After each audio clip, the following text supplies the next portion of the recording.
మొదటిగా బ్రహ్మర్షి పితామహ పత్రిజీ గారికి శతకోటి వందనాలు. నేను ఈ పిఎంసికి మా మిస్సెస్ కొన్నటువంటి తులసీదళం 1, తులసీదళం 2 అనే 2 బుక్స్ చదివాక నాకు ఈ వే మీద ఈ దారి అంటే నాకు చాలా బాగా నచ్చింది. ఆ విధంగా నేను పిఎస్ఎస్ఎంకి ఇంట్రడ్యూస్ అయ్యాను.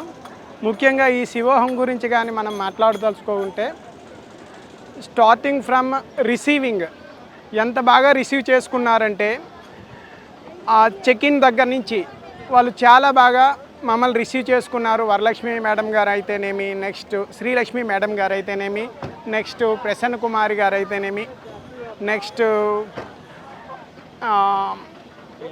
ప్రియాంక మేడం గారు అయితేనేమి, అందరూ కూడా చాలా బాగా రిసీవ్ చేసుకున్నారు. ఆ తర్వాత జరిగినటువంటి కార్యక్రమాల్లో వాళ్ళ యొక్క ప్లానింగ్ చాలా బాగుంది. మాకు అందించినటువంటి జ్ఞానము మేము జ్ఞానసాగరంలో మునిగి తేలినట్లు అయ్యింది.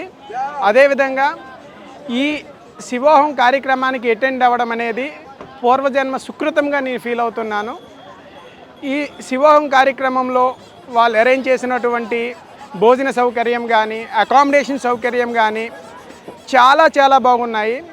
ఎంతో శ్రమ కోర్చి ప్రతి ఒక్కరిని అంటే పలకరిస్తూ ఏం భోజనాలు చేశారా లేదా, నెక్స్ట్ వాళ్ళకి అకామిడేషన్ బాగా ఉందా లేదా, ఏమైనా ఇబ్బందులు కలిగినా సరే వాళ్ళు ఆ ఇబ్బందులు తీసుకొని మాకు సౌకర్యాలను కల్పించారు. ముఖ్యంగా ఈ టీం అందరికీ పేరున ధన్యవాదాలు తెలియజేసుకుంటున్నాము.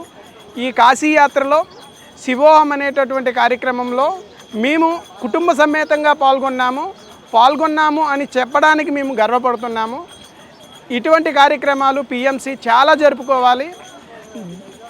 అదేవిధంగా దినదిన ప్రవర్ధమానంగా చాలా ఉన్నతంగా ఇది అభివృద్ధి కావాలి. ప్రపంచమంతా ఈ జ్ఞానం అనేది అందాలి అని కోరుకుంటున్నాను.